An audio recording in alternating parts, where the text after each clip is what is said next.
خونه مادر رئیس جمهور غیر قابل باور است که صاحب این خانه مادر یک رئیس جمهور باشد. مادر سید ابراهیم آرام و قرار ندارد و فرزندش را گل زهرا می‌خواند.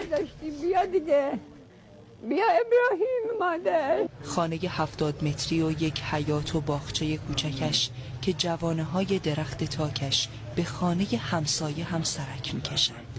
بگم مادر باید ما همینجا بشیم، ما جا نداره. تو نمیخواد که ما بریم توی بیت المال بشینیم، خانه‌ای که مردم بریم بشینیم.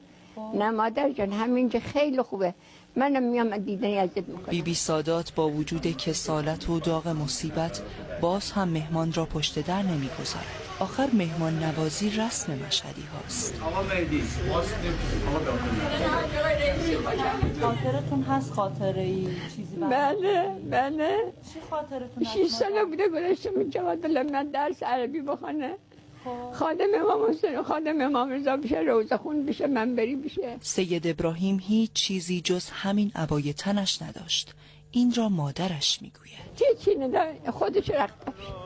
او خادم الرضا هم هست و سالهاست دل را وصل این حرم کرده است. زندگیم رو مرهون امام رضا علیه السلام میدونم. معتقد بودم او فرزند همین کوچه هاست، همین شهر، همین کشور، درست میان همین مردم. فاطمه سلطانی، خبرگزاری صدا و سیما، مشهد مقدس.